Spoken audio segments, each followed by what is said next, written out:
ગુજરાતમાં વિકાસના નામે થઈ રહેલી મજાકથી પ્રજા પરેશાન છે। ચોમાસામાં આવેલા ધોધમાર વરસાદે તંત્રની નબળી કામગીરીને ઉજાગર કરી છે। વારંવાર રજૂઆત કરીને થાકેલી પ્રજાએ હારી થાકી કંટાળીને પોતાના સમસ્યાઓ માટે હવે રોડ પર આવી ગયા છે। રોડ પર ચક્કાજામ કર્યો તો તંત્ર દોડતું થયું અને પ્રજા તો પરેશાન છે જ। શું થઈ રહ્યું છે, ક્યાં વિરોધ વ્યક્ત થયો છે, આવો જોઈએ, જાણીએ, સમજીએ।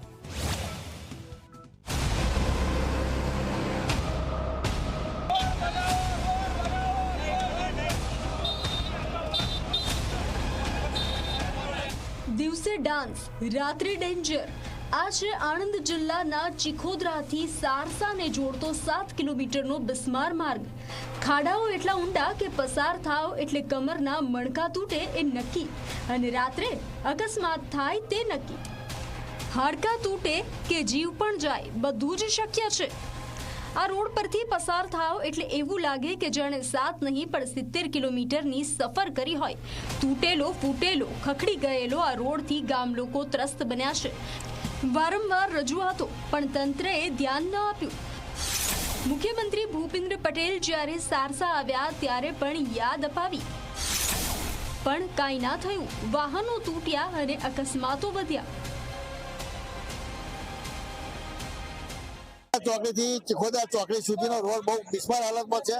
2 વર્ષ પહેલા ગુજરાતના માનનીય મુખ્યમંત્રી સાહેબ, મૃદુલ અને મક્કમ મુખ્યમંત્રી સાહેબ ભૂપેન્દ્ર કાકા આવ્યા હતા અને તે કહ્યું કે રોડ થઈ જશે, પણ રોડ થાય ત્યારે ધ્યાન રાખજો કે સારો થાય એવું। અને એ લોકો ગાડીમાં ગયા હતા, પણ તોય હજુ સુધી રોડનું નિરાકરણ નહીં આવ્યું। અમે પણ ભારતીય જનતા પાર્ટીના કાર્યકર છીએ, સક્રિય કાર્યકર છીએ, તો છતાં ઘણા બધા એક્સિડન્ટ થાય છે। મારી રૂબરૂમાં પરમ દિવસ 2 દીકરીઓ એક્ટિવા લઈને જતી હતી સ્કૂલમાં, એ વેડવા આશા પોટરી આગળ ખાડા હતા, એમાં પડી ગઈ અને એક વાહનવાળા ઓવરટેક કરી એમાં પડી ગયા। વારંવાર રજૂઆતો અને વિનંતીઓ કરીને થાકેલી પ્રજાએ રોડ પર ચક્કાજામ કરી નાખ્યો। પીડાથી પરેશાન પ્રજાઓ સારસા ચોકડી પર વાહનોની લાંબી કતાર લગાવી દીધી।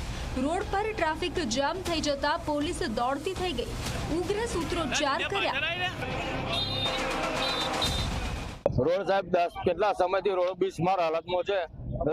જનહિતની સુરક્ષા માટે કરેલ છે, જે લોકોને જનહિતમાં કે લોકોની કેડો તૂટી ગઈ, સાધનોને નુકસાન છે, લોકો ટોલ ટેક્સ અને રોડ ટેક્સ ભરવા છતાં પણ આની આ જ હાલત રહેવા છતાં આજે આ કાર્યક્રમ કરેલ છે। નવો રોડ કરે, બસ એ જ માંગણી છે। વોટ આલવાના છે બધા, મોદી સાહેબને જોઈને વોટ આલે છે। આ લોકોના કામથી વોટ આલવાનો હોય તો એ કઈ વોટ ના મળે, તો ફરી વોટ માંગવા આવે અને પહેલા જોઈ લે કે રોડની હાલત શું છે, પબ્લિકની ડિમાન્ડ શું છે, પબ્લિકના સોલ્યુશન લાવવા પછી વોટ માંગવા આવજો, વોટ માંગવા ના આવતા। ટ્રાફિક જામથી પોલીસ તંત્ર દોડતું થયું અને સમજાવીને રસ્તો ખોલાવ્યો, પણ પ્રજાએ ચેતવણી આપી કે રોડ રિપેર ના થાય તો આગામી સમયમાં વધુ ઉગ્ર આંદોલન કરીશું। નવો રોડ બનાવો એ જ માંગ છે। ખાડાઓથી ત્રસ્ત આ પ્રજા હવે કંટાળી છે, હવે જાગવાનો વારો તંત્રનો છે।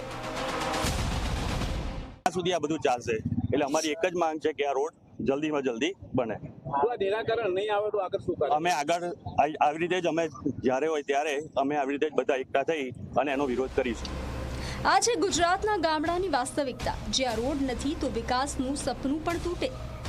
ચિખોદરા સારસા રોડ જેવા માર્ગો પરથી લાખો લોકો પસાર થાય, પણ સુરક્ષા કંઈ નહીં।